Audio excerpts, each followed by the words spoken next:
A few housekeeping items.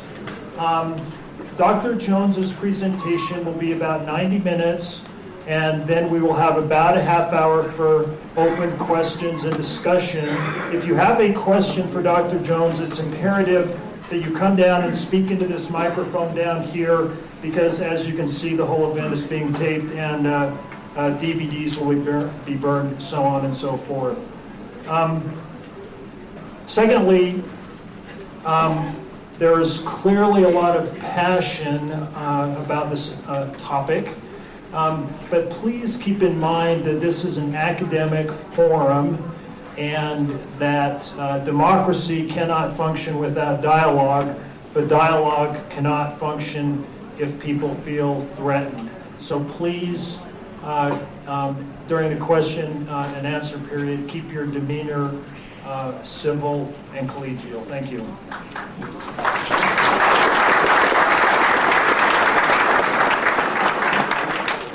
My name is David Keller. I'm director of the Center for the Study of Ethics here at Utah Valley State College. September 11th, 2001 unmistakably marks a turning point in history and has set the tone for the current political climate, both nationally and globally. The horror of that clear autumn morning will forever be burned into our collective psyche. For me and many of my generation, those born after World War II and who were too young to comprehend the significance of the Vietnam War, September 11th is perhaps, politically speaking, the defining moment. This moment is all the more significant if the public of a purportedly open society has not been given the full information regarding the collapse of the World Trade Center buildings. It may, at first glance, seem odd that an academic ethics center would invite a physicist to speak. Yet the collapse of the World Trade Center buildings illustrates a strange convergence of physics, engineering, ethics, and politics. To this end, it is my honor and great privilege to introduce Stephen E. Jones, Professor of Physics from the Department of Physics and Astronomy at Brigham Young University. His vita is too long to read, so I will just turn the time over to Dr. Jones.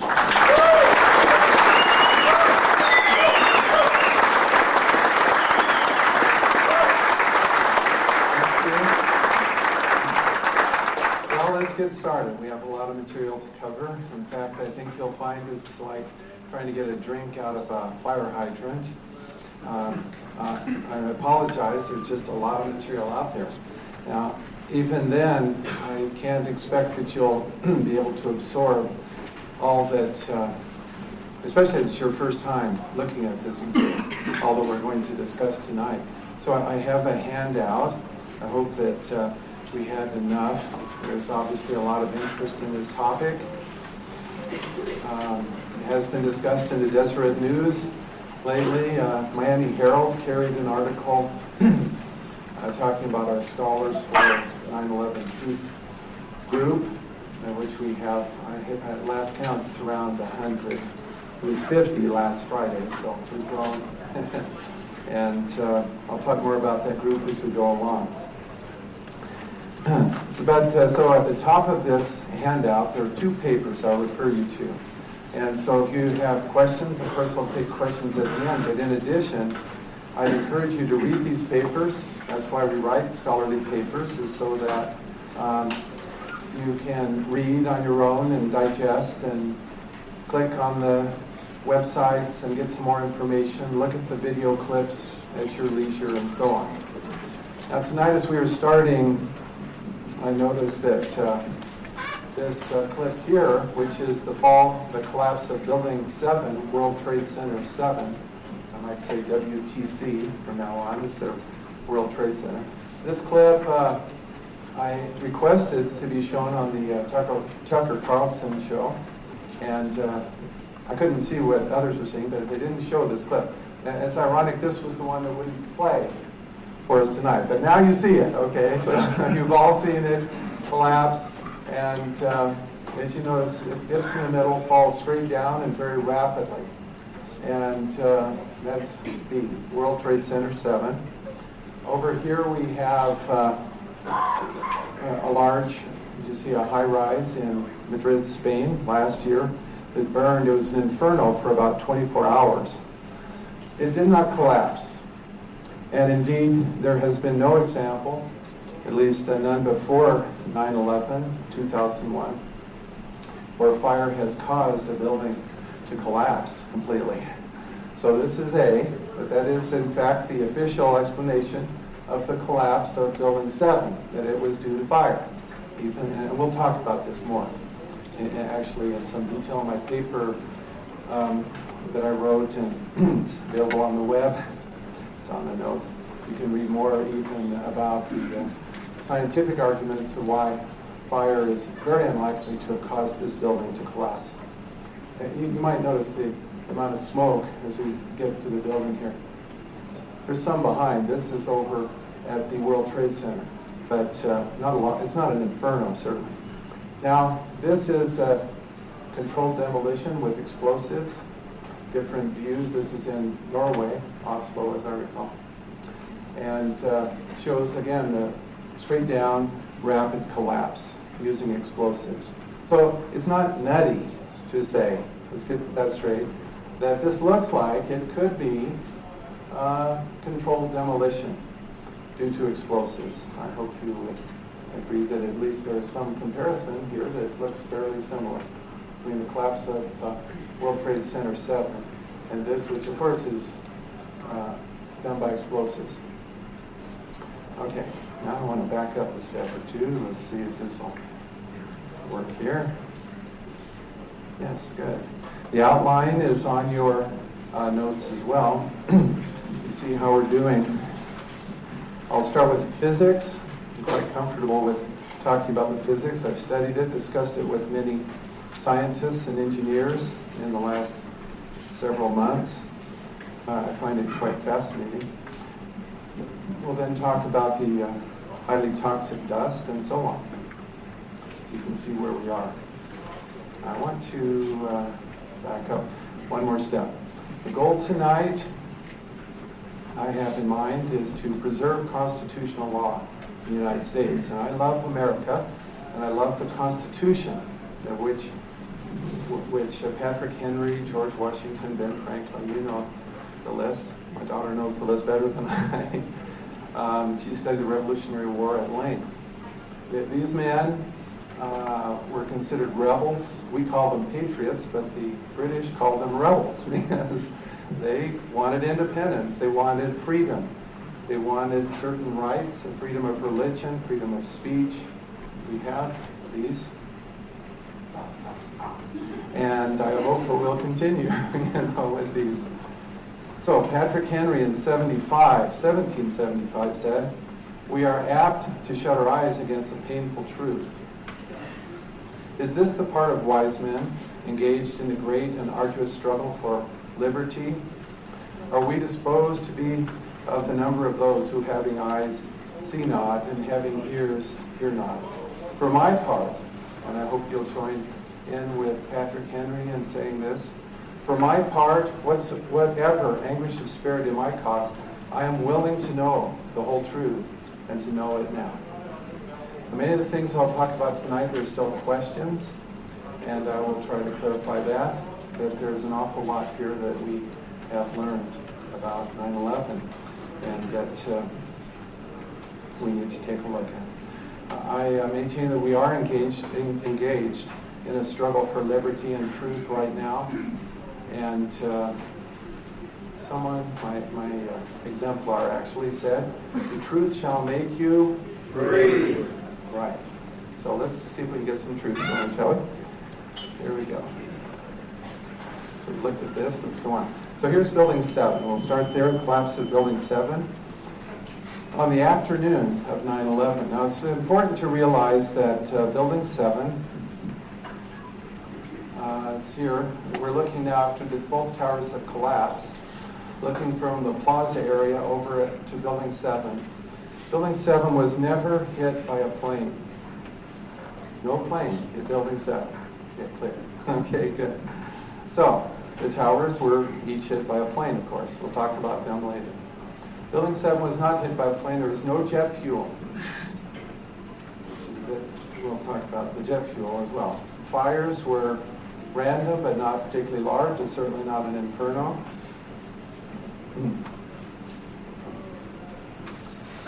It collapsed 7 hours after both twin towers had fallen. It's not like it's immediate. It's not like a shock from the falling of the towers somehow made that fall, which would, we think, happen immediately. We'll talk more about that as well. The official theory is damage and fire. Now here in this photo, you see the fires in Building 7. A close-up, and then you can see a little bit of fire in there. Not much. And yet when it collapsed straight down into a tight rubble pile. And very curious. In fact, engineers were baffled over the collapse of this building. And myself, I didn't see it on the day of September 11th. When I first saw it, though, I thought, this is very strange. I mean, that building should collapse straight down and rapidly. It just did not look like what I'd expect from law of entropy, which is things topple over. And indeed, other scientists and engineers have worried about this mystery of the collapse of the 47-story Building 7. Experts said that no building like it, a modern steel reinforced high-rise, none had ever collapsed because of uncontrolled fire before. So they're trying to figure out what happened, and worried that other buildings might have this problem around the country. Now, in giving this talk, by the way, there's a fair amount of material here. I'm not going to be able to read everything. I'll focus on the yellow parts, just so you know. If you're a fast reader, you can pick up the white. That's just the way the rule works here because of the time. So down here, fire and the structural damage. This is now Professor Barnett, Massachusetts. Fire and the structural damage would not explain steel members in the debris pile that appear to have been partly evaporated. Now that takes a very high temperature to evaporate steel.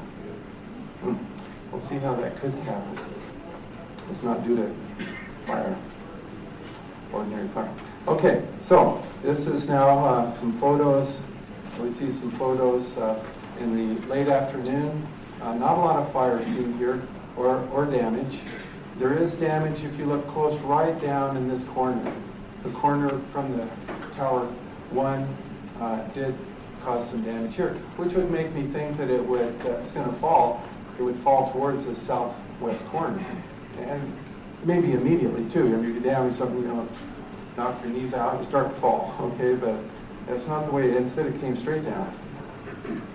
It had 24 steel beam core columns, enormous steel beams up the core, 57 perimeter columns. Student drew this.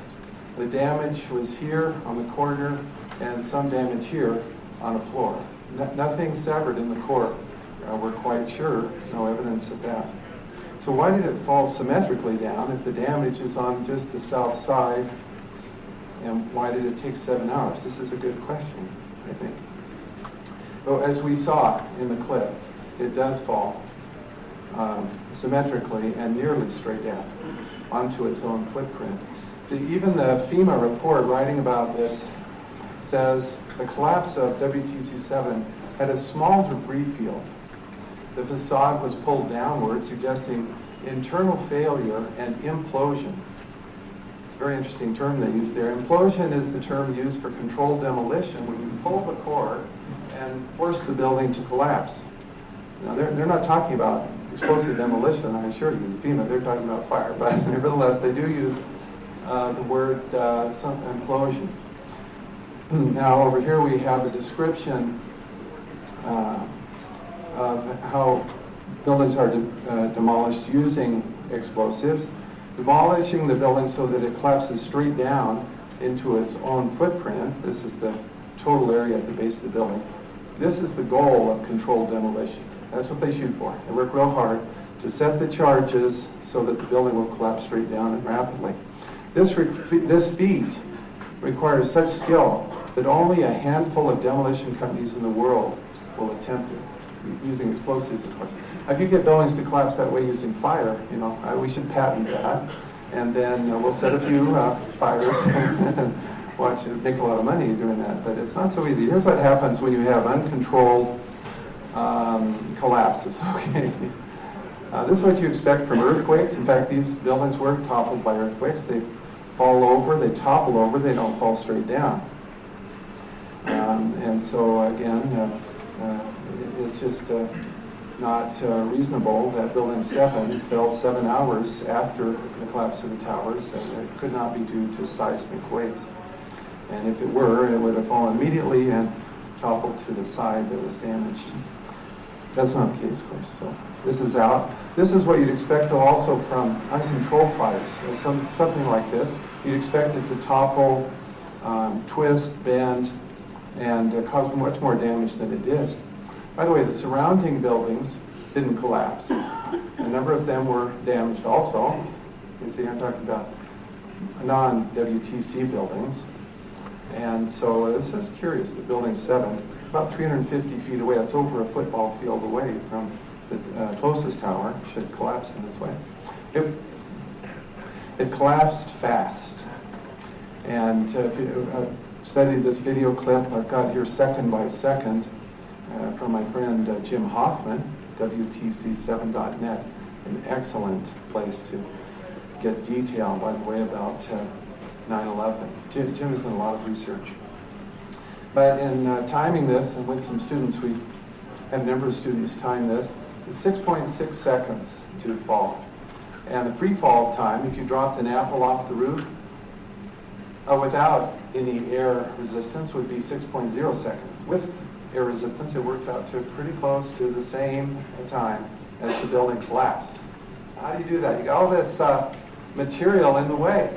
You've got this enormous steel columns, 24 of them, you think, and then the concrete too, resisting the collapse, slowing it down if it's the pancake theory that the official reports talk about. So they talk about one floor hitting a stationary floor, and then that would slow the fall down. Those go together then and hit the next floor, slows her down. I did a calculation. You have to make some assumptions. It was over 10 seconds for the collapse. And I ignored the steel columns, just looking at the mass of the concrete floors and the conservation of momentum. It's looking impossible to me as I do this calculation that the official theory could be correct. It violates laws of physics, in this case, conservation of momentum. So, on the other hand, explosive demolition is very fast. You knock the material out of the way below, and the building collapses very rapidly. To many onlookers, the speed of the destruction is the most incredible aspect of an implosion. Note the word for controlled demolition. How can a building that took months and months to build and stood up to the elements for 100 years or more collapse into a pile of rubble as if it were a sand castle? Following the blast, a cloud of dust blows out around the wreckage, enveloping nearby spectators, as we observed, of course, on September 11th. Now, the 9/11 Commission report, they said that they would give the fullest possible account of the events surrounding 9/11, but they didn't even mention the collapse of Building 7. I can almost rest my case, but I'm not going to. I mean, this is really sad. It's very suspicious. And, of course, not good science to neglect data that's just so in your face there. It's so important. FEMA, let's see, do I have FEMA's quote? I think I do. But I will say just they admitted that their best hypothesis was really the only one they considered, which is fire, some damage, is they admitted it had low probability for explaining the collapse of Building 7. NIST, now this is the latest. NIST is the National Institute of Standards and Technology, another government-sponsored agency like FEMA. And at first they decoupled their analysis, that's their word, their analysis of Building 7 from the Towers study. And now, just last month, just a couple weeks ago, there was an announcement from NIST that they're asking for contractors to study and analyze and figure out the collapse of Building 7. You almost rest your case again, but okay. So there's a good question here. What is going on that they don't just look at explosive demolition? And we should consider this possibility. None of these studies look at that seriously. At least not in writing. Nothing we have in writing. Now we're going to shift over to the towers. As you can see, while the towers are being constructed, you see the central core columns, 47 steel core columns. Look at the size of these columns. Huge, interconnected. I had an email from a mechanical engineer who read my paper and agrees with me, and she teaches at a major university. And she was a little worried about her job, but she said, you know, it's true. These buildings were solidly built, and this core, the way it's put together, is like the comparison is to a biological, like a tree. So you have this interconnected fibers, and when wind or other stress is put on this building, just like on a tree, it absorbs that stress, it picks it up. Now the designers of this building, actually both towers, said that they were designed to withstand being hit by multiple 707, this Boeing 707 collisions. That was the big jet in those days.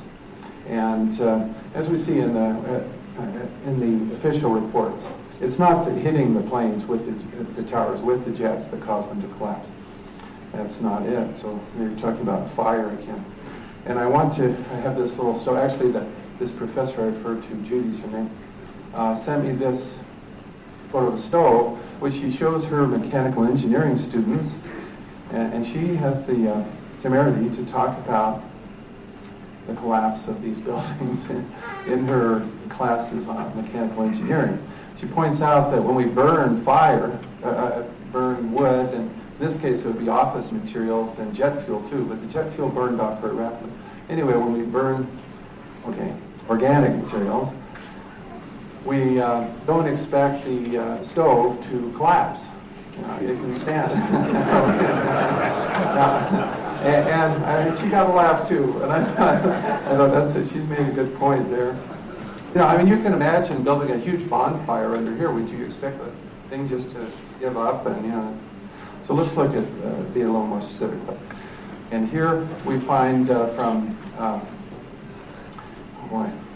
Professor Eager at MIT. Oops, how do I get rid of that?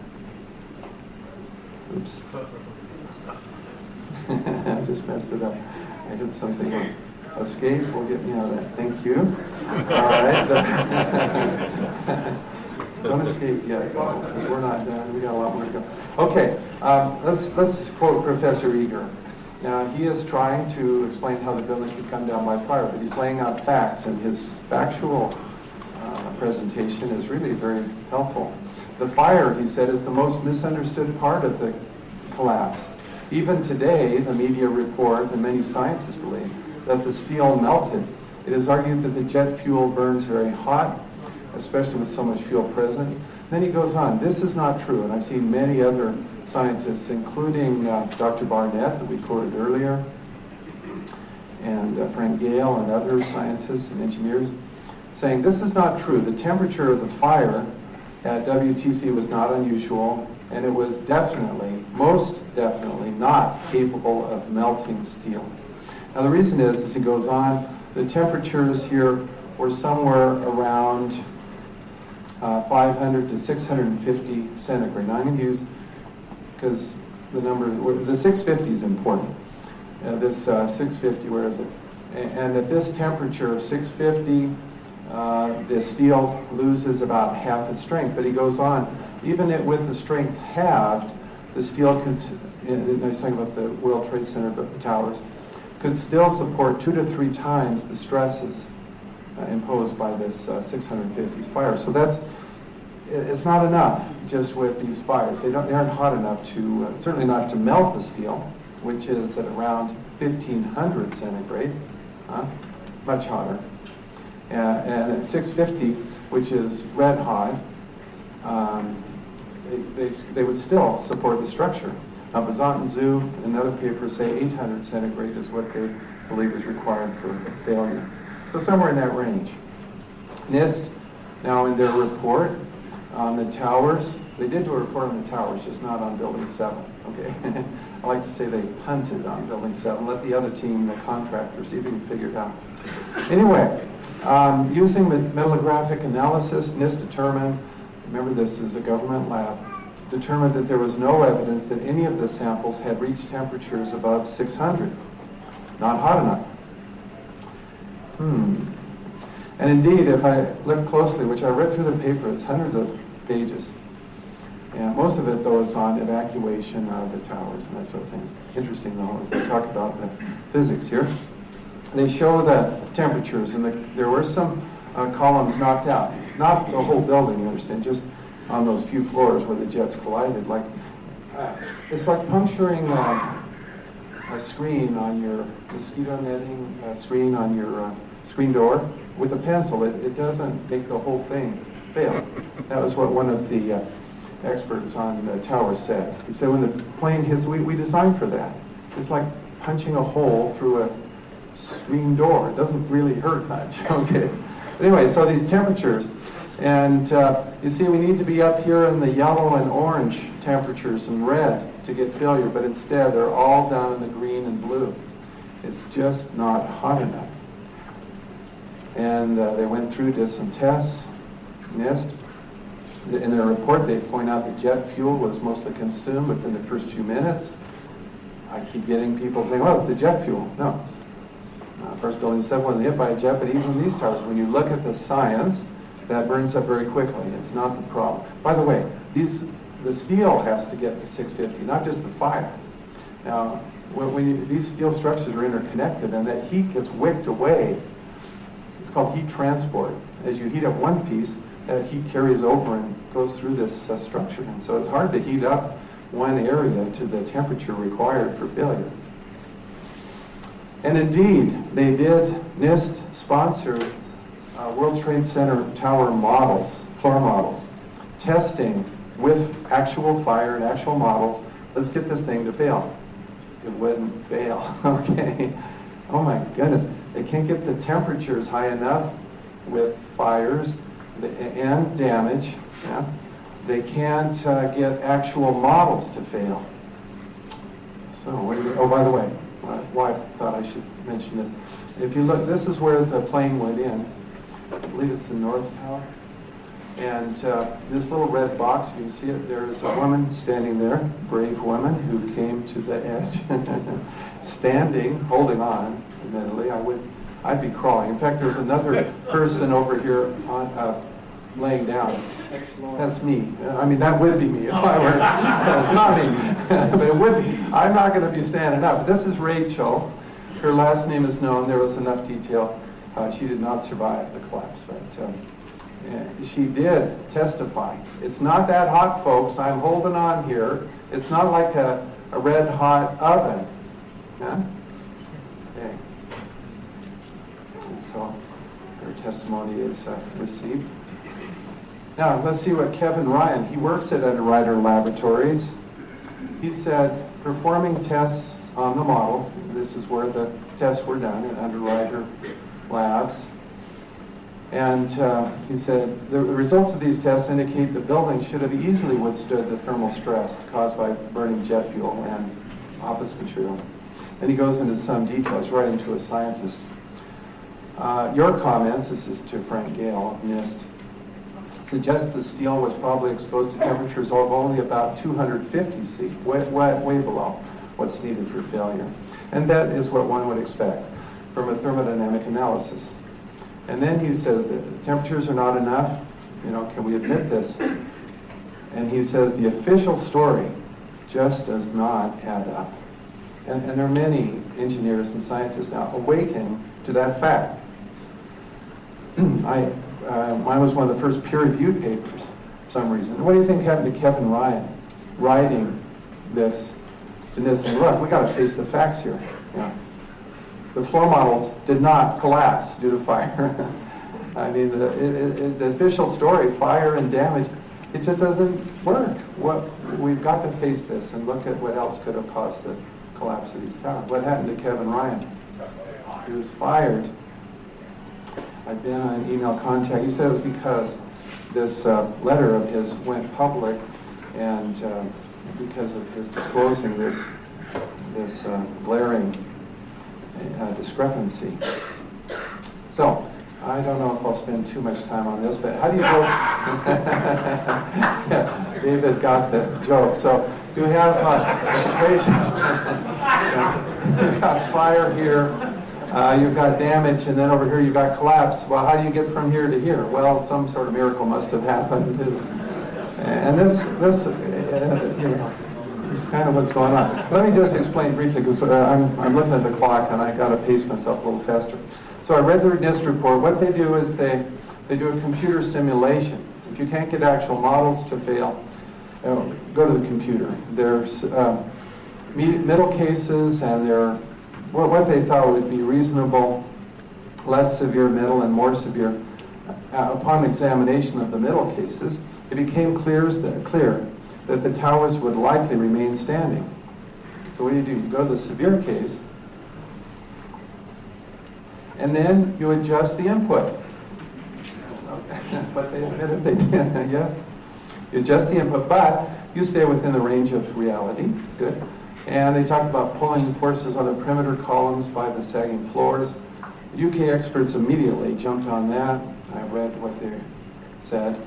The core columns cannot pull the exterior columns, the perimeter columns, via the floor. So, you know, the NIST model is just, they're struggling here.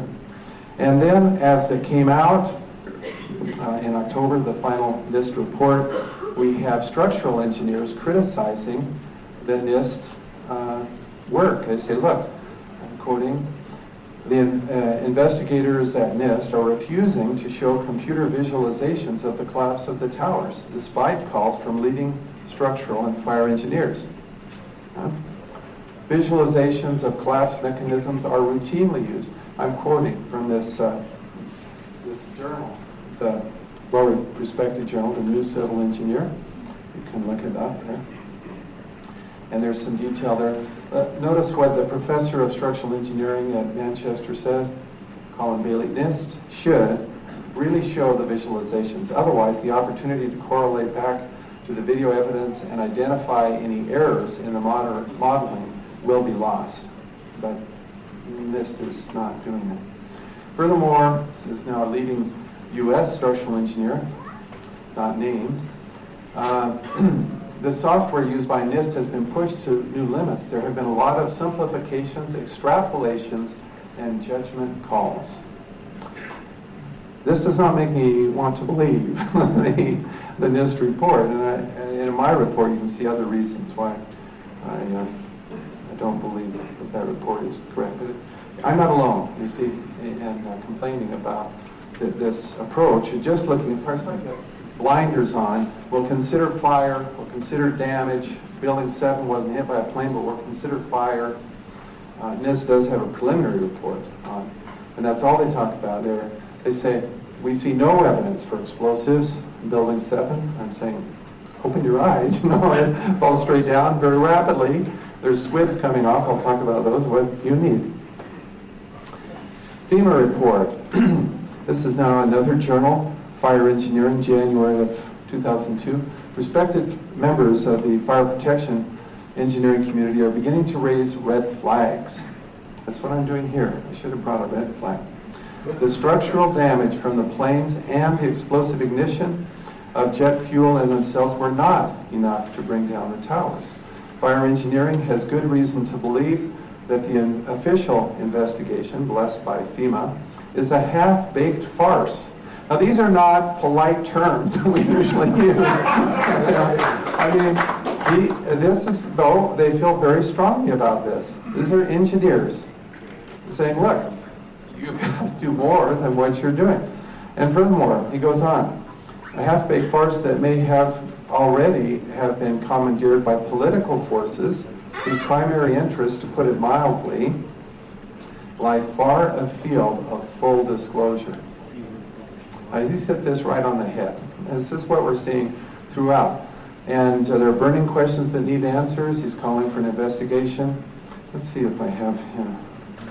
No. Well, there's the steel beams were destroyed very rapidly after the collapse of these buildings. They were cut up, they were shipped off to Asia for recycling. And the engineers are saying, wait, we've got to look at those so we can understand how fire could possibly have brought these buildings down. Instead, the evidence at the crime scene was rapidly destroyed. This is over the objections of engineers. Okay, here's a civil engineer's comment. I just really appreciate it. This is sent to me by someone else. He's writing to someone else about reading my paper. He said, initially I was a bit incredulous. He did not believe me. The sheer number of players that would have been involved is extraordinary. I'll come back to that. It's not true. It's a common misconception. I downloaded all the official reports, which we've been talking about, basically expecting to find holes in the good professor's hypothesis. I'm a professional civil engineer with a lot of experience in the construction of major structures. And I was just astounded, he says, at what I found. In my COO days, if my staff had put up reports like that, there was no way they would have been accepted, and I would have been asking some very tough questions, which I hope we're all starting to ask. The official reports, he concludes, are not at all convincing. That they are not is a serious worry. Take care. Yes. Okay. Now I'm talking. It is a concern. Now let me come back to this misconception, an extraordinary, that is a large number of players. So if you look at controlled demolition for these large buildings, the towers, it would only take about 4,000 pounds. That sounds like a lot, 2 tons, but 10 trips by 10 men, 40 pounds each, and you've got the explosives that you need. The charge, and this is now, again, my friend Jim Hoffman talking about how this could be done. The charges could be hidden in elevator shafts, set off via radio signals. The elevator shafts were right next to the core columns, you see. You get in there. And then it could even be done by foreigners. I mean, however, you have to have access to the buildings. This is a mechanical engineer at Clemson, and she started teaching. I think I'm going to have to go over this, so it's interesting. But let me just read down here. But let me emphasize that point. So it does not take a large group. There might be a dozen or 20 leaders in the know of all that's going on. The rest are just following orders, you see, in a secret combination like that. Okay, so as far as I know, she says, I'm the only person in my department that doesn't buy the official story, and this bothers me. I've approached a few others, but they've each thought I was crazy, yet were unwilling to look at the facts. Now, this is a problem I've run into. Are there any physicists here tonight? Good. Where are you from? Good for you. Thank you. So we have one. I appreciate that. One back here. And one other back there. What was that? Back here. Yeah? Good. Where are you from? Originally from North Dakota, went to BYU. Okay, good. So there's a couple physicists. That's good. But anyway, I have the same problem. I don't notice any in my department here, although we did have a number when I was first talking about this way back in September of last year. So I can't say they were totally unwilling. But in her case, it wouldn't look at facts. So far, I've not been called the dean's office or chair's office for covering this material. I cannot make that same statement. Okay, well, however, they were kind. They said I could go ahead with the investigation and please give academic seminars and write papers, and that's what we're doing tonight. It's okay. See, it's not the BYU's trying to shut me up, okay? I get that, so it's not the case. And there are a number in my department that think that there are serious questions and that seriously doubt the official story that fire brought these buildings down. Okay, and then she says a little more. She didn't contact me last fall. I was afraid that what might happen with my career now. I'm more afraid of what is happening with the world than I am with my career. That's admirable. We have this group, Scholars for Truth. She joined us, and those two physicists and others, you know, if you want to join us, st911.org. It's real easy to remember. Okay, now we're going to look at some, you know, we're halfway through, folks, and I'm not halfway through. So I might look at one of these collapses, but then you've seen this one. That was the one we started with. Let's look at towers for fun. These are some towers, and show you. You'll see squibs. These are plumes of, oops, double click. There we go. See the plumes coming off the side. Now it doesn't take a lot of explosives. You pull or cut. The term that demolition experts use is pulling the building. You pull these core columns, get that out of the way, the support's gone, and then gravity brings you down. Now, it doesn't take. I've had so many. I had a mechanical engineer say, "Man, you have to have so many tons of explosives." No. You just don't understand how demolition works. It doesn't take that much. Here's another one for fun. Let's try. This one, you notice it dips in the middle first, and then down she comes as you pull the support. Okay, that's all it takes. Bring them down, straight down onto their footprint, just like Building 7. And the towers also came down, pretty much straight down, but there the explosions were at the top. It's a little different there. You saw that coming that way. It's interesting. It certainly could have been explosive demolition as well. No, it's not going to the next one. What do I have to do? Escape first? This? There we go. I see.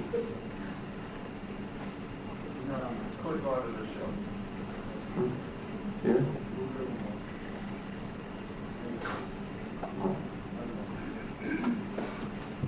There's lots of ways to move it.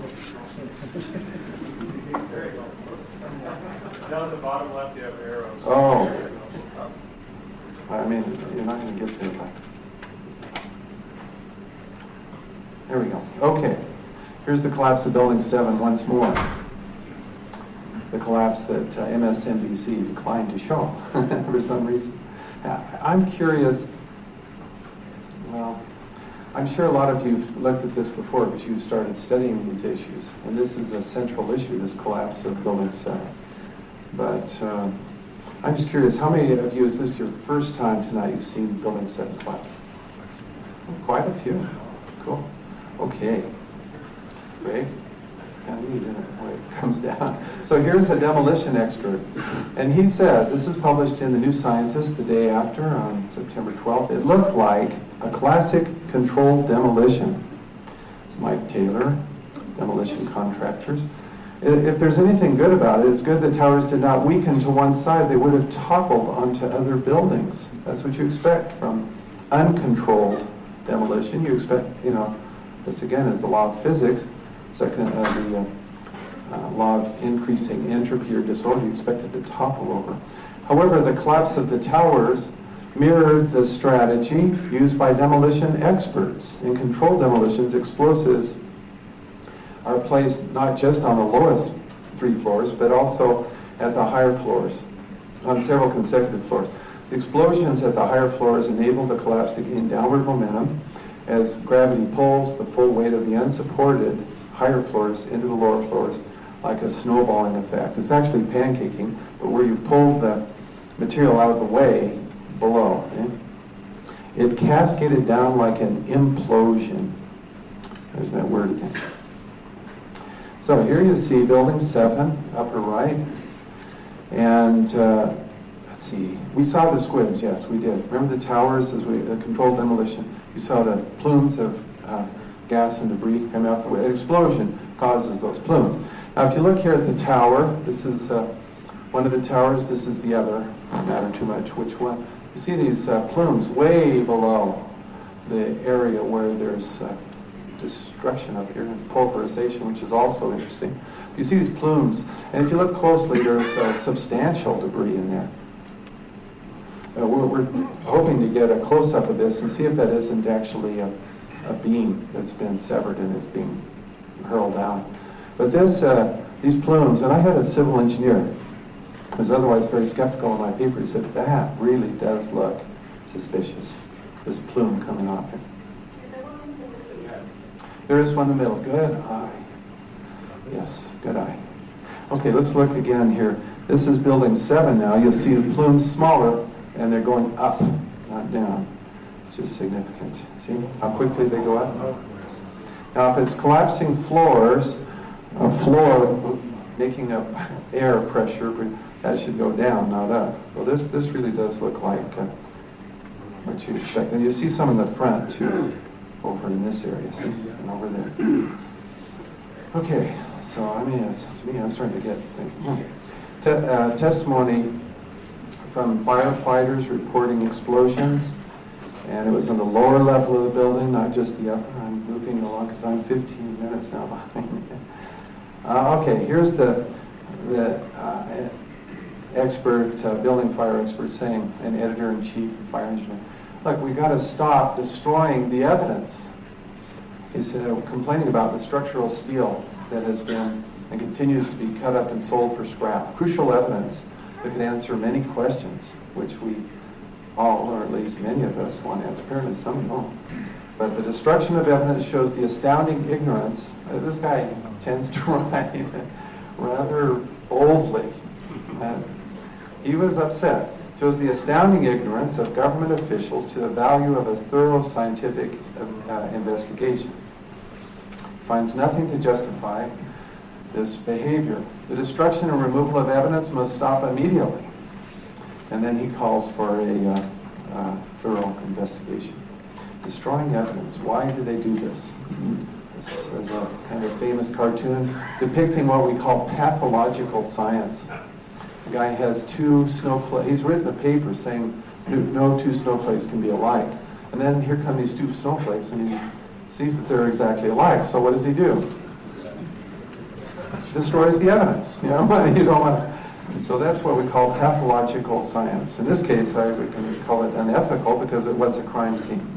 Okay, now I would like to talk about thermite, one of my favorite topics. This is a demonstration, University in California, with thermite. The reaction is iron oxide, rust, plus aluminum, powdered aluminum, plus sulfur. Well, this didn't have sulfur, but if you put the sulfur in, it cuts through steel faster.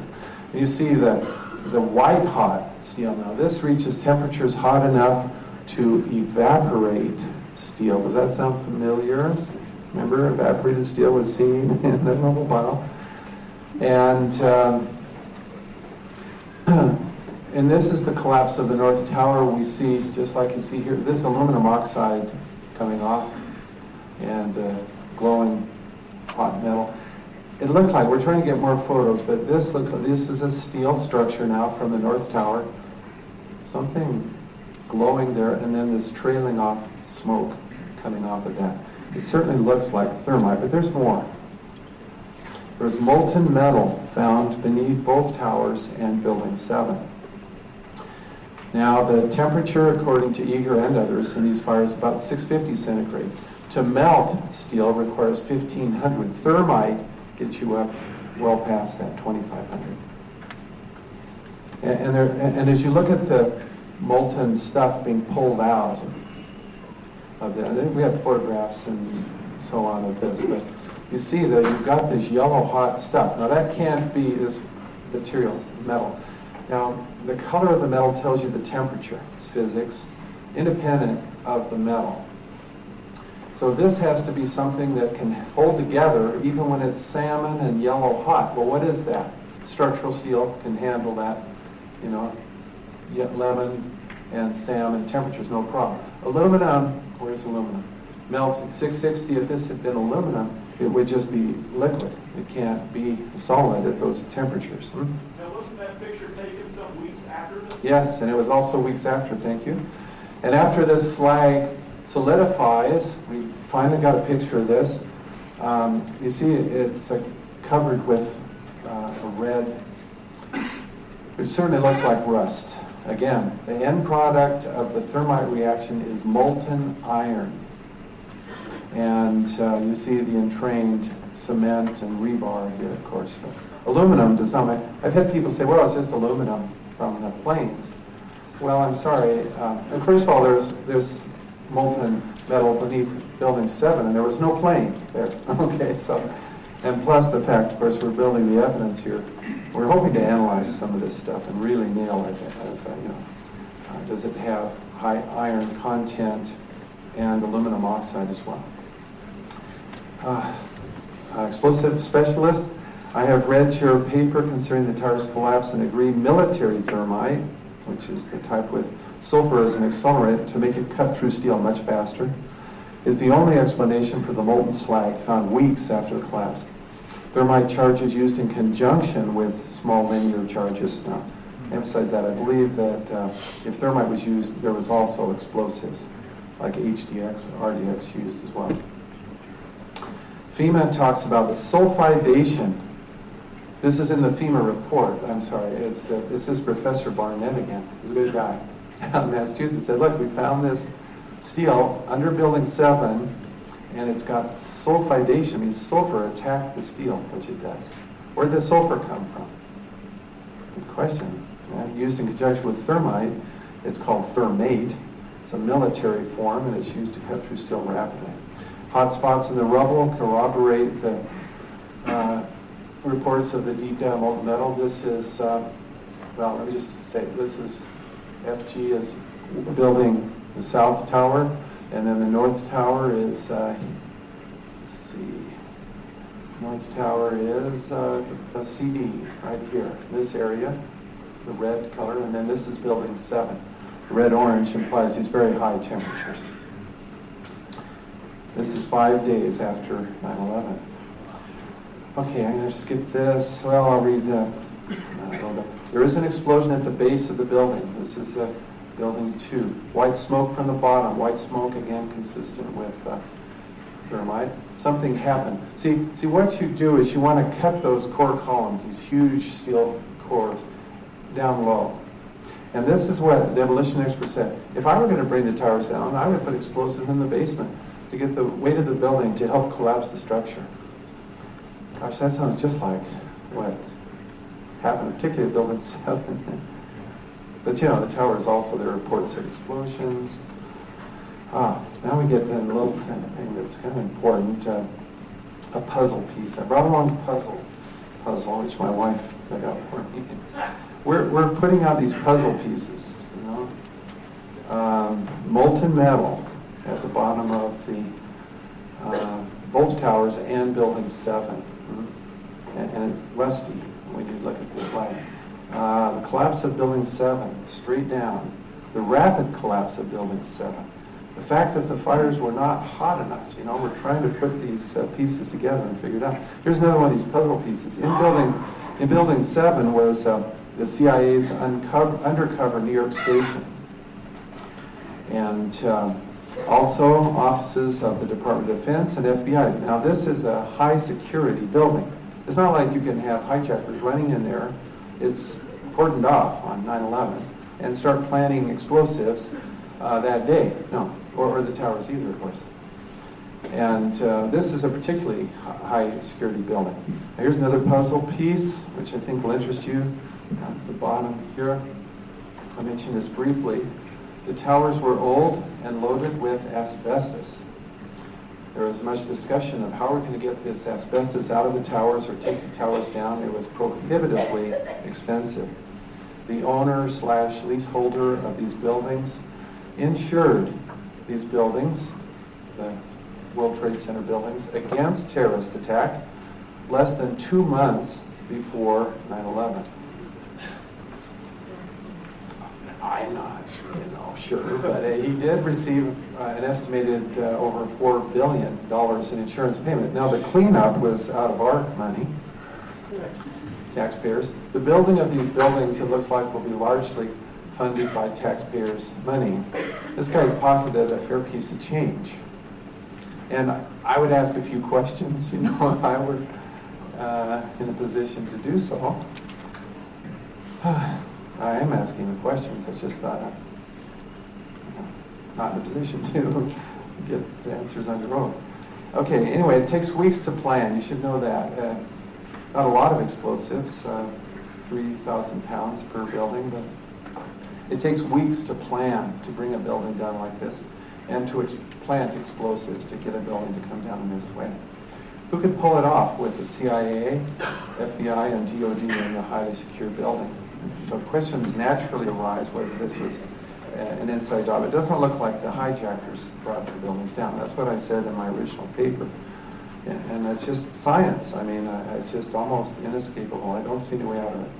Scott Forbes wrote that on the weekend just prior to 9/11, there was a power down condition in Tower 2, the South Tower, for approximately 36 hours. Ben Fountain says, over the past few weeks, we've been evacuated a number of times from the World Trade Center South Tower, which is unusual. I think they had an inkling that something was going on.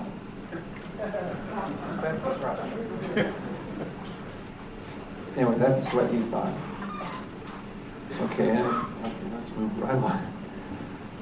And I've quoted some of these. I'm sorry, I don't know if there's anything here that's too new. MIT professor, though, wrote me, I agree wholeheartedly with one comment, you talked about my paper, that the official inquiries are grossly inadequate, and the conclusion may well be wrong. Building engineers, he says, are on the defensive. Okay, now we're ready to move on. Okay, the toxic dust is next. Deep breath.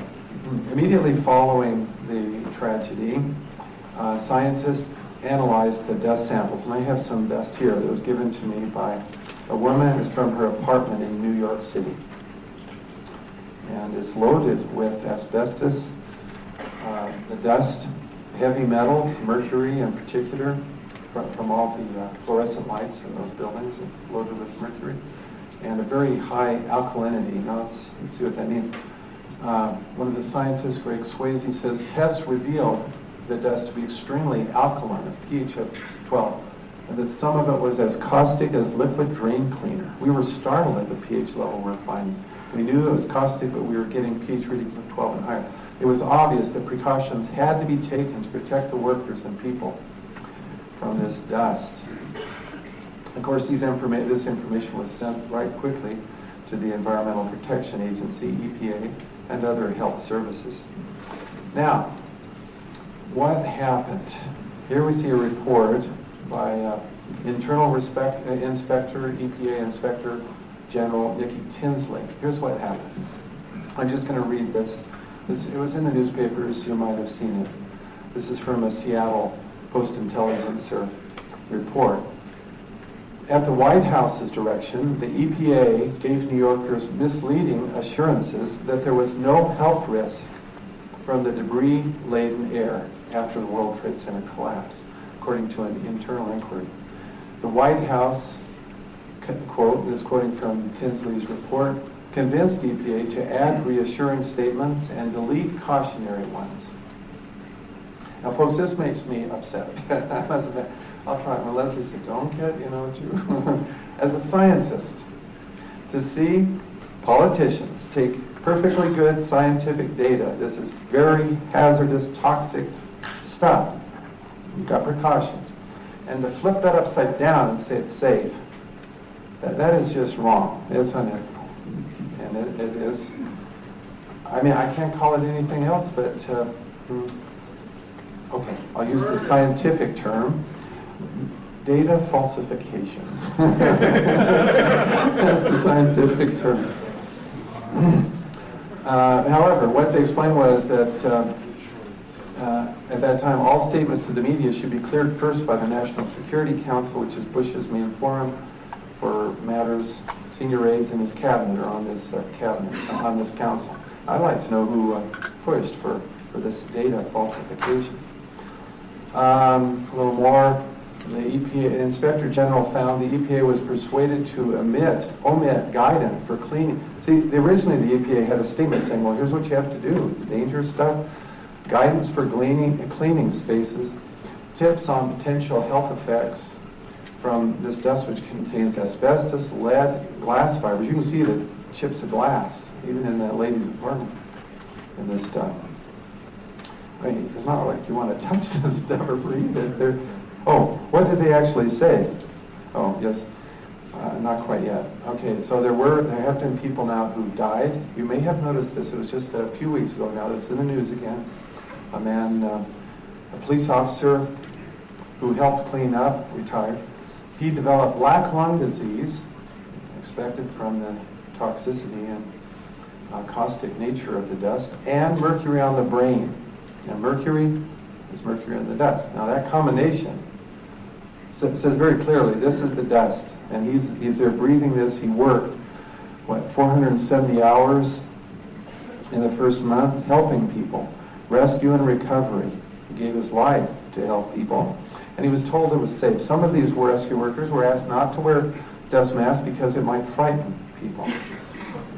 This is not nice. I mean, this is very bad stuff.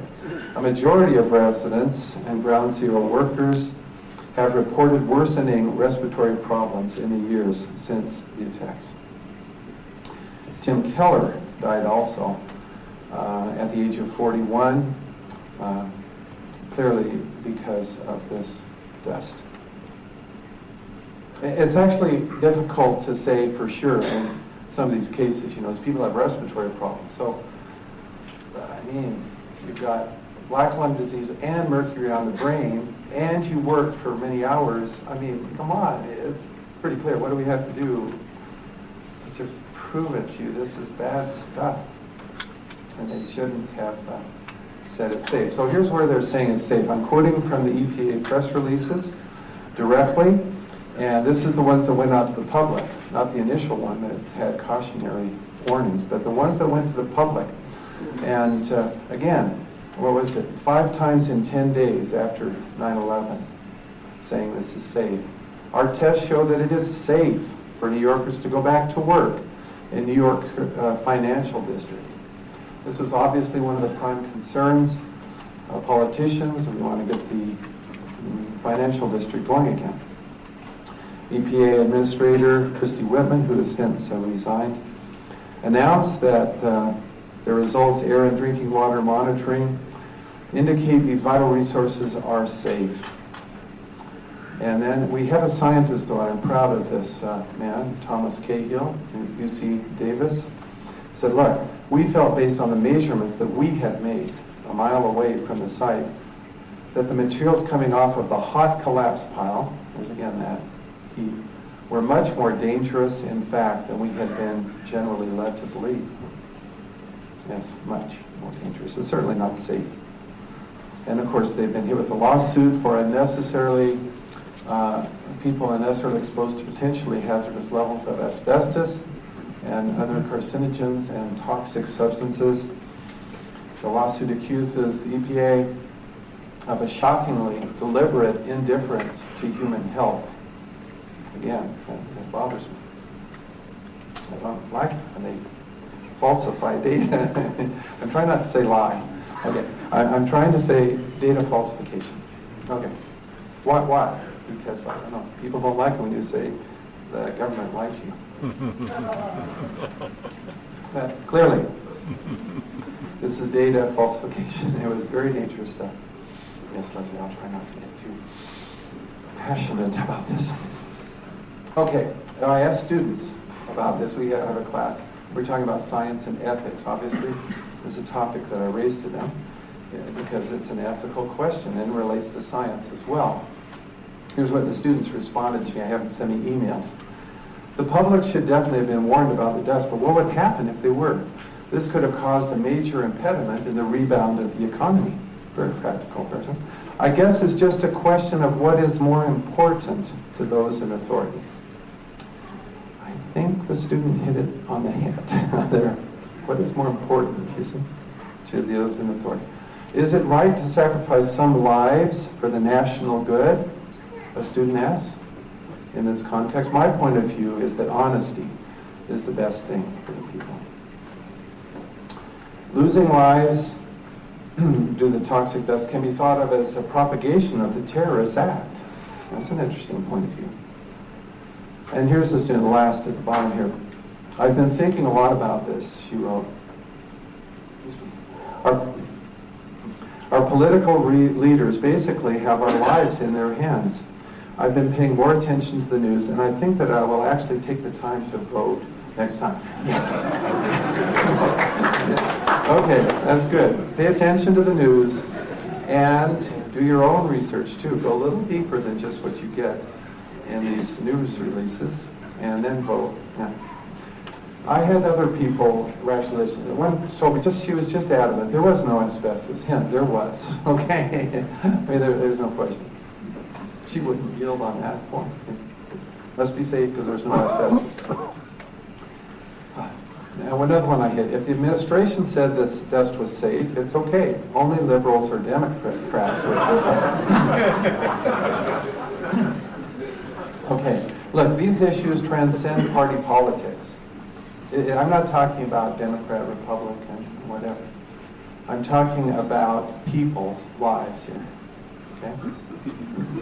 It was unethical to deceive people in this way, but surely it was an isolated case. I wish that were so. It's not an isolated case. Okay, now here's a question. This is down here, these neoconservatives. Well, some you've heard about them, we'll quote them a little more later.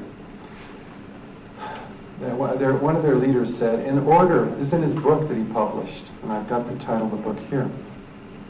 In order to achieve the most noble achievements, I don't agree with this guy, the leader may have to enter into evil.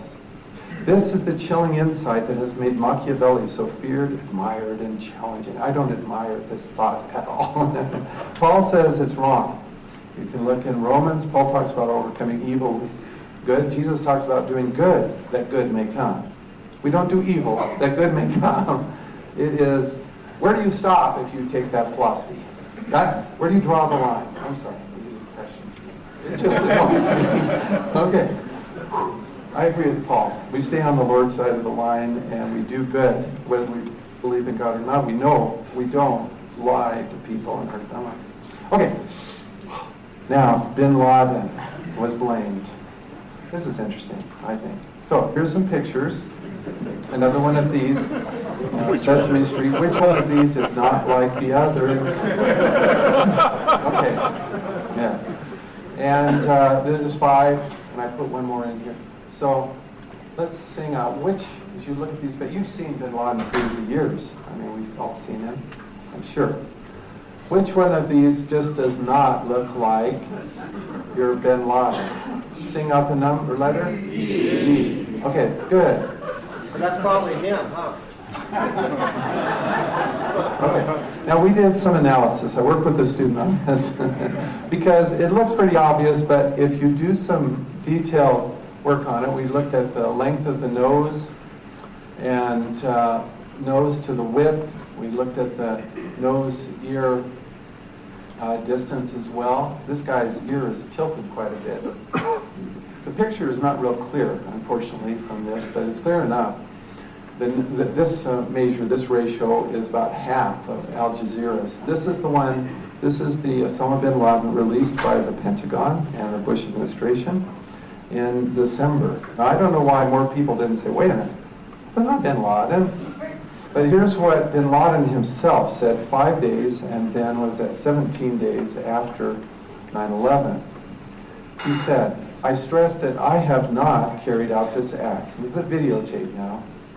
And Al Jazeera, yes, and this is the fellow, the one that we're all familiar with, which appears to have been carried out by individuals with their own motivation. Then on the 28th of September, just 17 days after 9/11, I have already said I am not involved in the 11 September attacks in the United States. As a Muslim, I tried my best to avoid telling a lie. Now, I'm not saying he's a good man, but I'm just saying, let's give him a chance, okay? And see, why do we all think that he's responsible? Did you know that he denied this? See, what happened was the U.S. administration urged American media not to broadcast these words because they're saying perhaps he's giving signals to the cells of terrorists that are still in the United States, which is possible. But as you actually look what he says, he is denying that he was involved.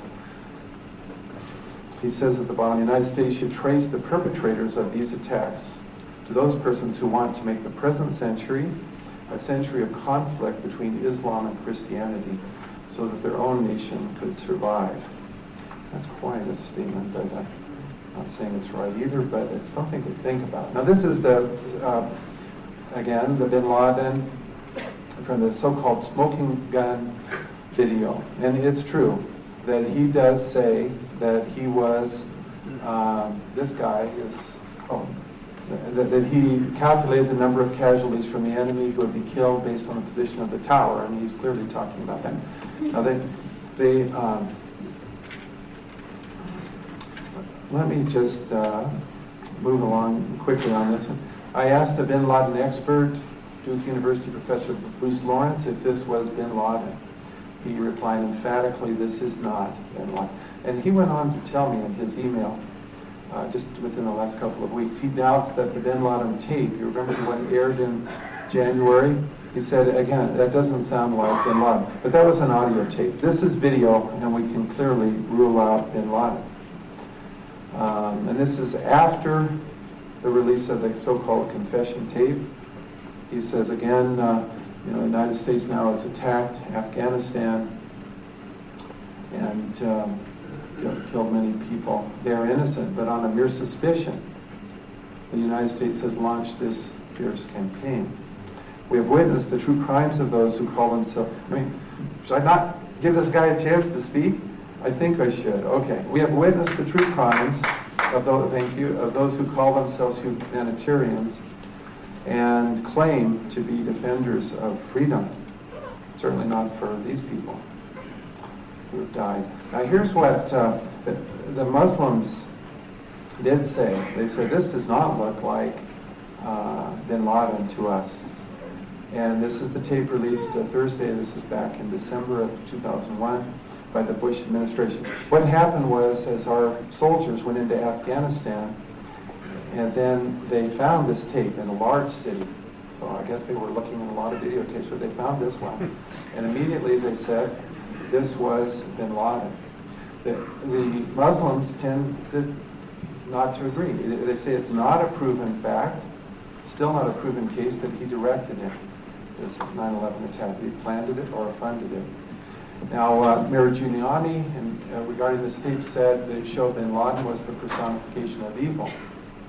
President Bush became aware of these doubts and suspicions,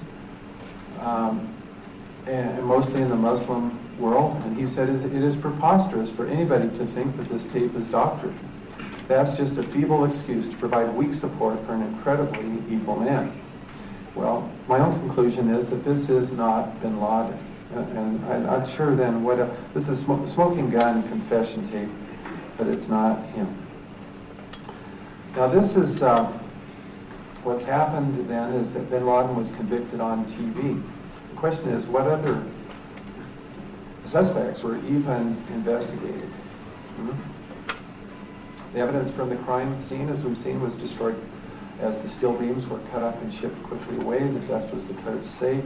Surveillance videos and flight recorders have been seized and not released to the public. I'm talking here about the surveillance videos at the Pentagon in particular. They released 5 frames, which don't show a jet going into the Pentagon at all. It's very suspicious. And so, again, if I were to talk about good science, we start with the facts and draw conclusions. Bad science is we start with the conclusion.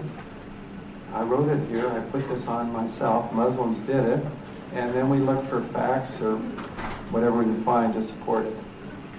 That's bad science. You start with we start with the data, okay, and then we build our conclusions. That's what I'm trying to do here, to lead to conclusions anyway. So, what happened? The U.S. immediately attacked and occupied Afghanistan to kill Al-Qaeda, as I said, and to get bin Laden. Oddly, bin Laden is apparently still on the loose. Al-Qaeda is growing throughout the world, and very rapidly, in fact. There was editorial by Paul Roberts, Dr. Roberts, who worked in the Reagan administration. He's very concerned about all this.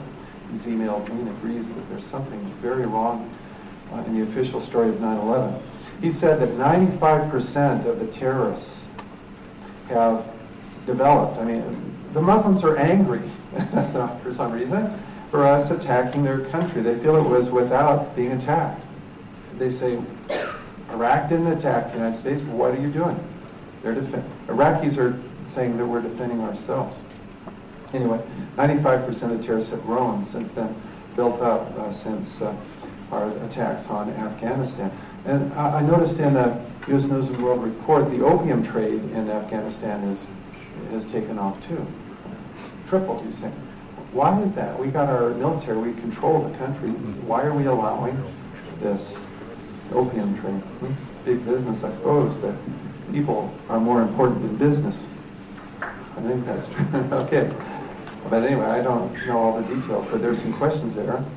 Now, this is an admission by FBI Director Robert Mueller. The hijackers left no paper trail. In our investigation, we have not uncovered a single piece of paper either here in the U.S. or in the treasure trove of information that's turned up in Afghanistan or elsewhere. Not a single piece of paper that mentioned any aspect of the September 11th plot. Basically, all they had is this so-called confession tape, which isn't even bin Laden. There are many questions about that tape, by the way. It doesn't ring true to the Muslim religion, the statements made there. Okay, that finishes bin Laden. Now the hardest part, and we still have some time. Yes. Did officials know about impending attacks in advance? And then I'll talk about the United States Constitution. So here we have evidence, not proof, and I made that clear. You may have seen the letter to the editor of the Deseret News that I published this morning, in which I said we have questions about this. The Scholars for 9/11 Truth group is pursuing these questions where we have evidence that there was foreknowledge, that is, before 9/11, that officials in our government knew that there were impending attacks, but did not stop them. But we don't have proof. We have just evidence, and I'll show you some of that evidence. But I'm going to back up now a timeline, going way back to September 2000. So this is just before President Bush was elected, which was in November of 2000. A group of men, and it's going to be, okay, I'll just try to give you as much as I can here in a short time.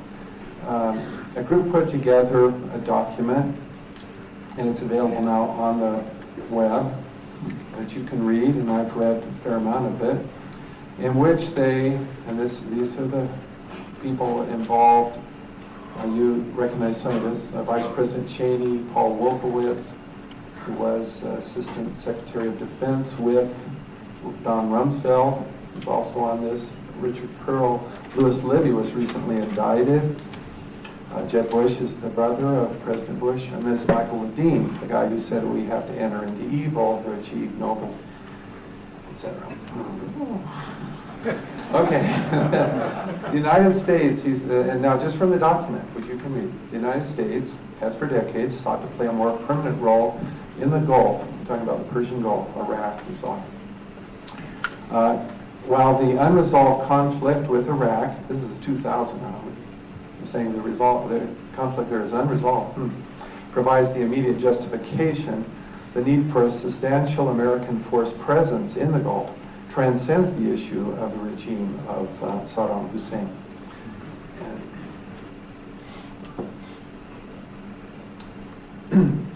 They're itching to get the United States military into Iraq back then.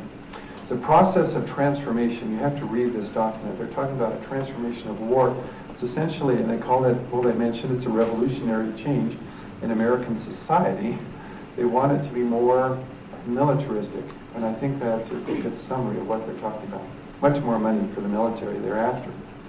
It is likely to be a long one unless, or absent, some catastrophic and catalyzing event, like a new Pearl Harbor. A little bit chilling that they should say this is what we need to get this process going, or that at least that would do it. Yeah. So here's some more. I just quoted what they're after: personnel strength, increased defense spending dramatically, reposition U.S. forces. Iraq is specified. Defend the American homeland, which is now called the Homeland Security.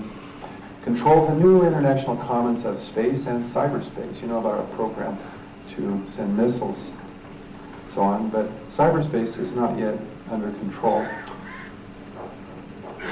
Okay. Exploit the revolution in military affairs and American global leadership. Some of this sounds okay, except when you say the global security order that is uniquely friendly to American prosperity.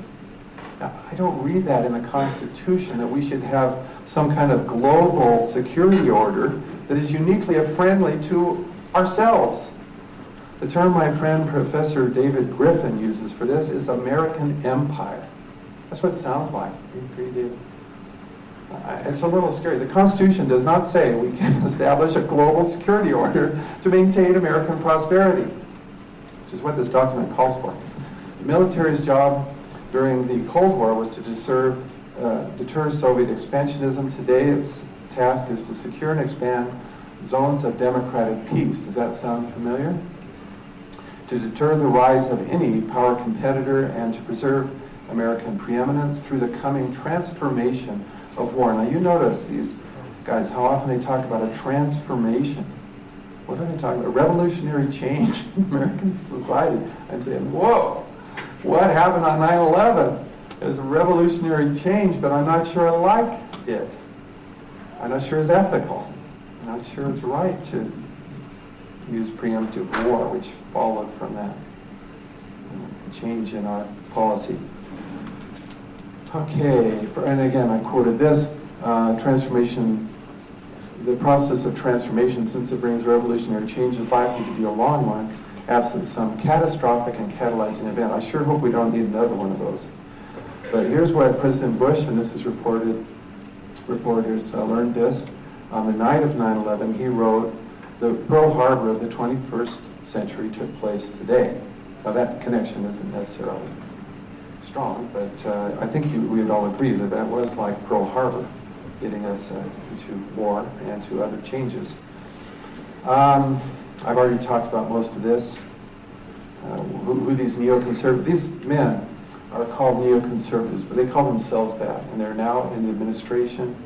Richard Armitage, Bill Bennett, Jeb Bush, Dick Cheney, Khalilzad, Louis Libby, of course, indicted, Richard Pearl, Don Rumsfeld, and Paul Wolfowitz, who's now the president of the World Bank, appointed by President Bush. And to me, this is information we need to know. More puzzle pieces. I wish it wasn't so that they had this plan. We're seeing it coming out, but folks, we can read about this plan. We can stop it if we want to. If you want to have American empire, then you can continue to support this group called neoconservatives. Now, this is Secretary O'Neill, who was fired later, but he's writing a book about his experiences in the Bush administration. At the first meeting, this is again the National Security Council we talked about before.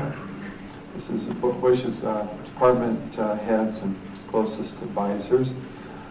And from the CBS News report, but it's in his book, Paul O'Neill, I think is a very honest man, The Price of Loyalty, he calls it. He was fired, but he said, from the very first instance, it was about Iraq. This is back then in January of 2001. It was before, of course, 9/11 by 9 months or so. Day one, it was about what we can do to change this regime, Saddam Hussein. Day one, these things were laid and sealed. Did you know that? We're talking about how are we going to get into Iraq. The president was saying, go find me a way to do this. And then O'Neill comments, for me, the notion of preemption, attacking a country without having been attacked first, in order because they may have weapons of mass destruction and so on. Before, they might, they didn't turn out. That the U.S. has a unilateral right to do whatever we decide to do is a really huge leap.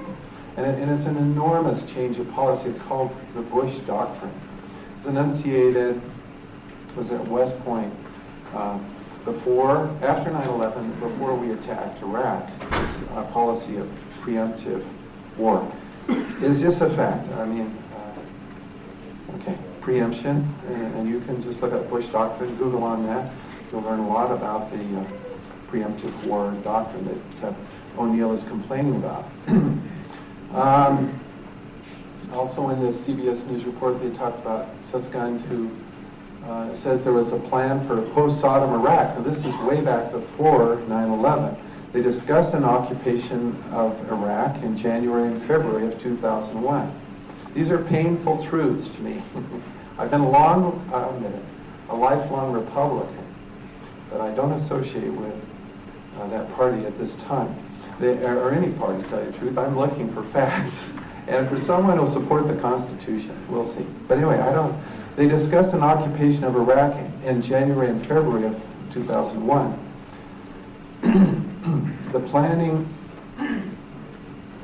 planning envisioned peacekeeping troops, we have those in Iraq, war crime tribunals, we have those in Iraq, and even divvying up Iraq's oil wealth was discussed. Interesting. We haven't done that. That's not a popular thing to talk about.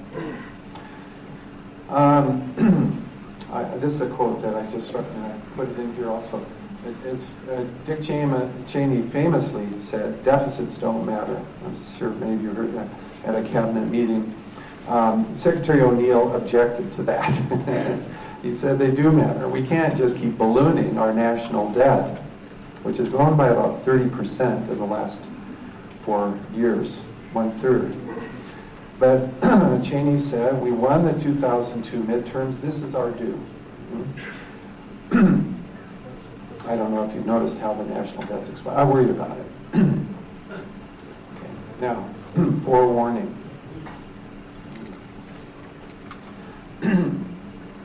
There are reports in foreign newspapers, not a lot of this, and BBC broadcasting. U.S. officials were warned of imminent major attacks by terrorists, especially during the summer of 2001. This is before 9/11. By Britain, Egypt, France, Germany, Israel, Italy, and so on.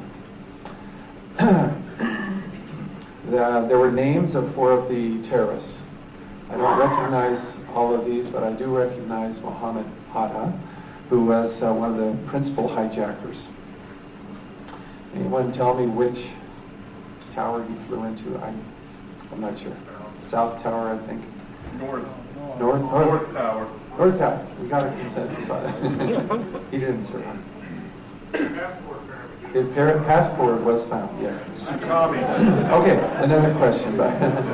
So as this came out, and this came out, of course, after 9/11, the fact that these warnings were given to the United States government, and Jane's Intelligence Digest says, it is rather strange that the U.S. media seems to be ignoring what may well be the most explosive story since the 11 September attacks, the foreknowledge. Well, there's a lot of explosive stories, including explosions, that were heard by many people, but as you see, the squibs and so on. Okay. Kurt Weldon. I support Kurt Weldon. He's a Republican out of Pennsylvania. He is pursuing this question of the foreknowledge by the government of Mohammed Atta. And the intelligence operation which pursued Atta is called Able Danger. You may have heard of that. And Kurt Weldon is spearheading this investigation. And here's what he says as he rises last summer. I rise because information has come to my attention over the past several months that is very disturbing. I have learned that, in fact, one of our federal agents had, in fact, identified the major New York cell of Mohammed Atta prior to 9/11. And we'll go on. There's an editorial about this. And now here's a man, I think, who respects the Constitution. Representative Kurt Weldon, Pennsylvania. To his credit, he's pursuing this. An editorial about this, which was in the Wall Street Journal, says, and I'm just quoting now from the editorial, the final 9/11 Commission report, released in July of 2004, concluded that American intelligence agencies were unaware of Mr. Atta until the day of the attacks. This now looks to be embarrassingly wrong. Even the most junior investigator would immediately know the name and photo ID of Atta in 2000 is precisely the kind of intelligence the FBI has many times employed to prevent attacks. Yet the 9/11 Commission inexplicably concluded it was not historically significant. This astounding conclusion. See, these words that people use, think, what is going on here? How could they make a conclusion like that? And later, initially the 9/11 Commission people said, well, we didn't know, and then later they said, well, yeah, we did, but we didn't think it was that important. Gosh, it's very important. This astounding conclusion, in combination with the failure to investigate Able Danger and incorporate it into the findings of the Commission, raises serious challenges to the Commission's credibility. There's a book about the 9/11 Commission by David Griffin, which I recommend, which I've got, and I've read a lot of them, which challenges more than just this oversight. And 9/11 families, of course, are concerned about this. One woman says, I'm angry that my son's death could have been prevented. This is a very serious thing. It needs to be pursued. And I support Representative Weldon in his investigation. Here's some more. On September 10th, the day before, just a number of things happened. It could be coincidences, but it could be there was foreknowledge. Newsweek reported on September 10th, Newsweek has learned, a group of top Pentagon officials suddenly canceled travel plans for the next morning, apparently because of security concerns. On September 10th, Donald Rumsfeld admitted at a press conference that over $2 trillion in Pentagon funds could not be accounted for. Quoting Rumsfeld, according to some estimates, we cannot track 2.3 trillion in transactions. Ordinarily, you'd get some interest out of that soon. But on the 11th, the next day, of course, was this tragedy, and all of this was essentially, as it says, forgotten, all but forgotten. And some of this has been found, but apparently not all of it. There's still hundreds of billions, I understand, missing. Nobody seems to be worried about.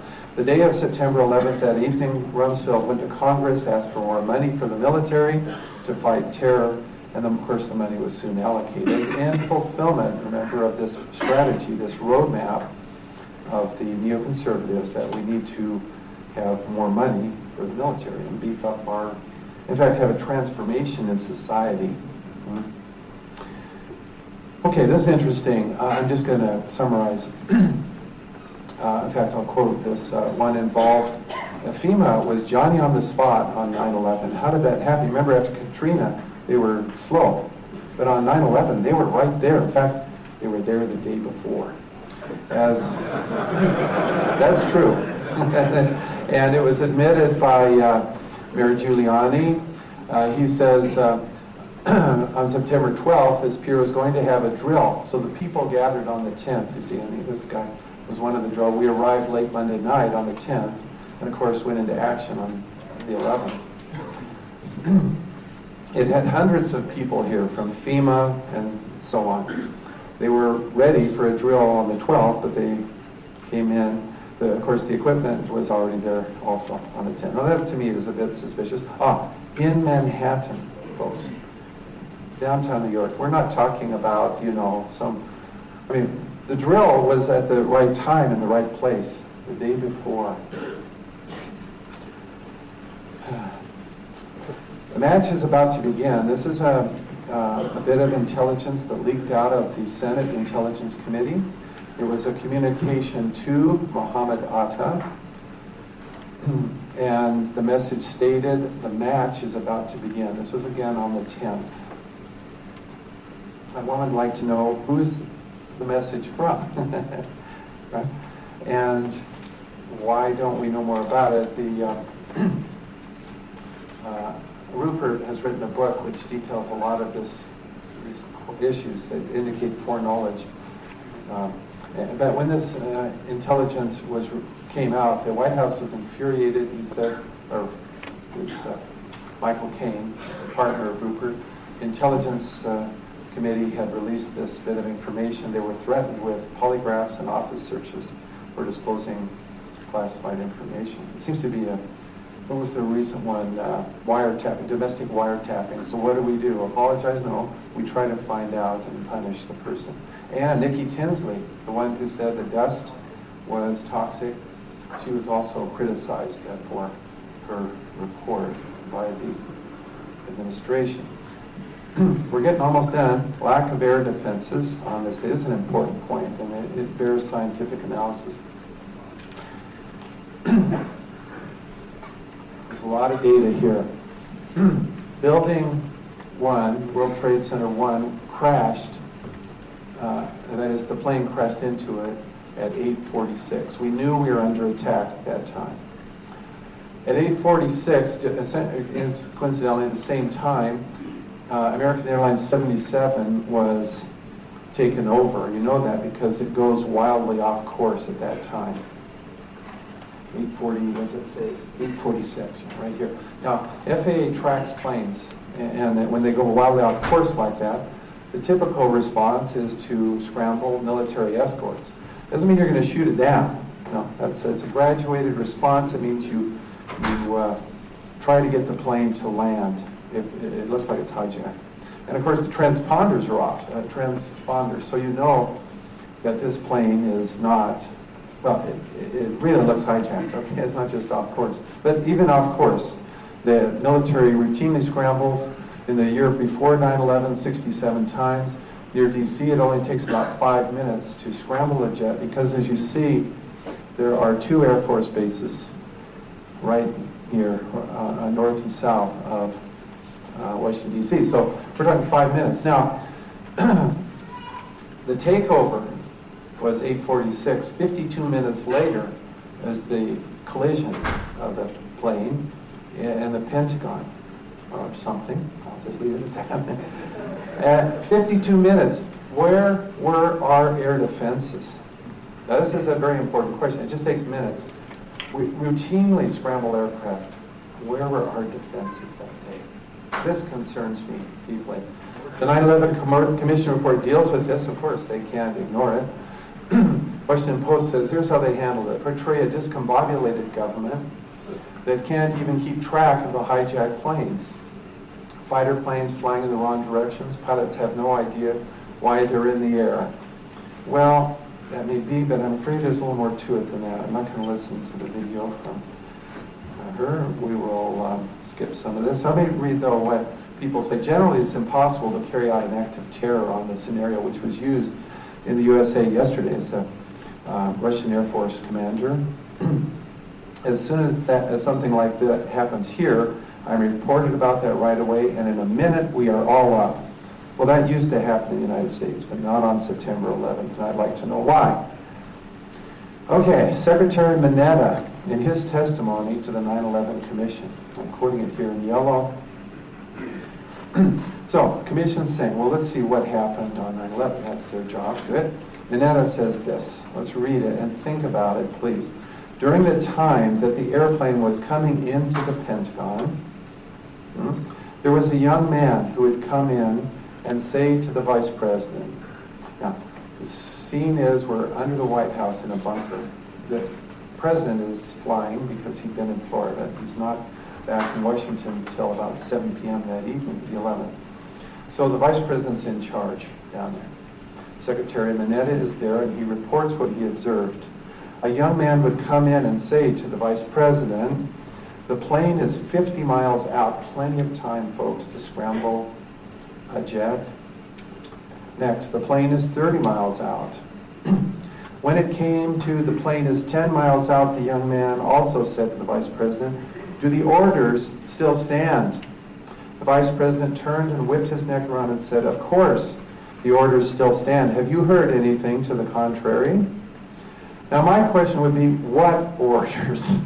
For heaven's sake, there's plenty of time to shoot the plane down. The plane was not shut down, it had to be shot down. It could have been forced down. Okay, you don't have to. This is a common misperception that when you scramble a jet, you're going to shoot the plane down. No. This 67 times in the year prior, not one of those was shot down. Okay, so no, you escort the plane, you try to get it to land. I mean, shooting down is absolutely the last recourse, of course. In this case, there's plenty of time to scramble a jet. There was no jet scramble. The plane was not intercepted, and it crashed into the Pentagon, killing many people, including a Latter-day Saint. I read in the Deseret News, a woman in the Pentagon when this plane hit. And where were our air defenses? And what are these orders?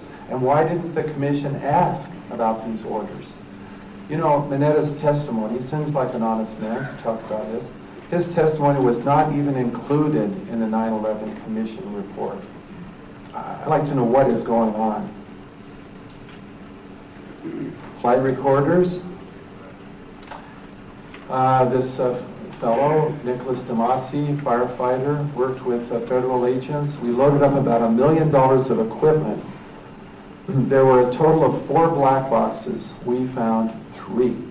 According to the government, 0 were found. This is in the towers. See, we want to know what's happening on the flights, what's really happening. So that's just another puzzle piece. I don't know if that's as important as what those orders were. Here's another puzzle piece.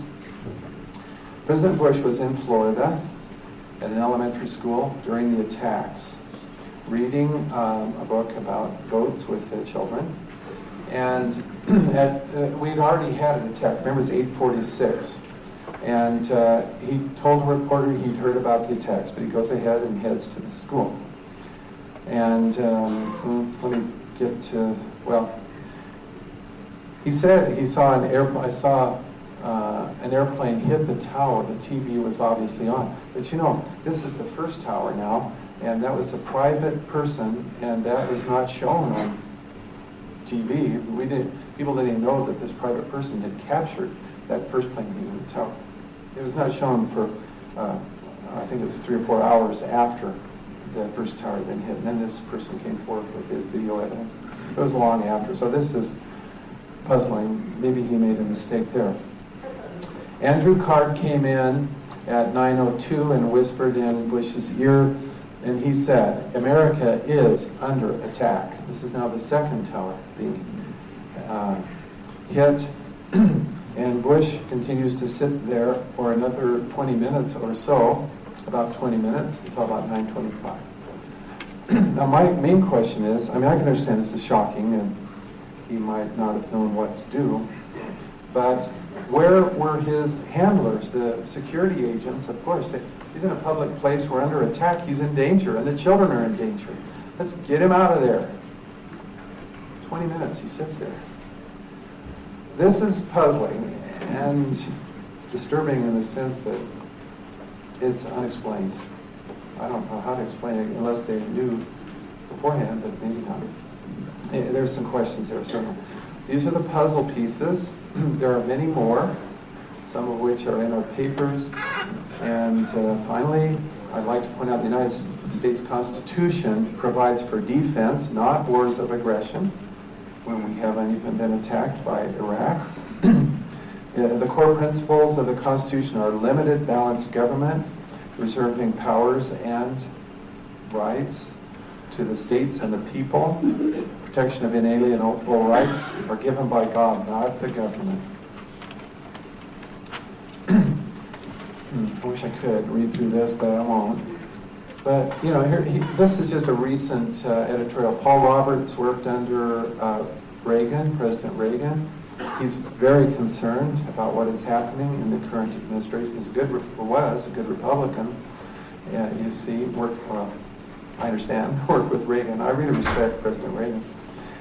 Why does any American think that spying, in many ways, spying without a warrant has any more effect in reducing the threat of terrorism than spying with a warrant? You know, we have, the law says it's in yellow, the law permits the president to spy first for 72 hours, 3 days, and then come to the court afterwards for permission. So there's really no excuse not to have a warrant. You get it after the fact. President Bush has said he's not going to do that. Many people are saying that's against the law. I'm wondering, why not do it legally? The law allows this, and who's being spied on.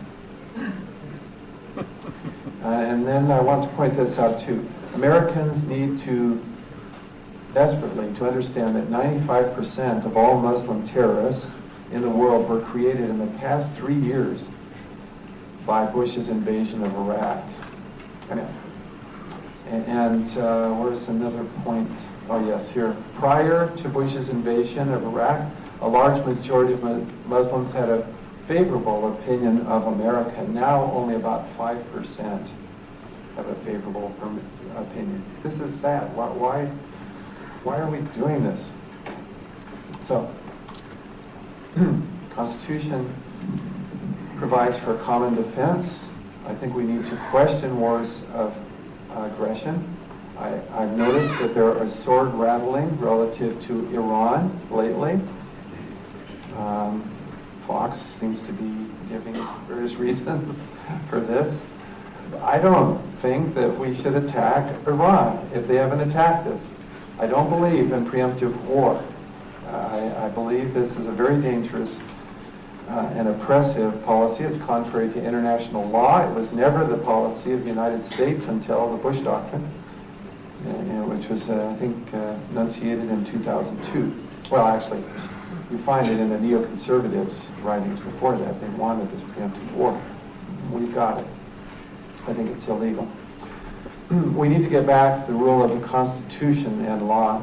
No one should break the law with impunity, including warrantless wiretapping. We have law. It allows you 72 hours to give permission. Torture.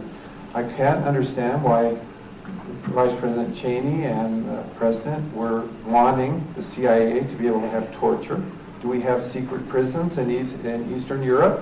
Why are we talking about these things? I'm saying, whoa, what is going on? I guess there's no proof yet, but it saddens me that we've strayed so far from the Constitution, evidently.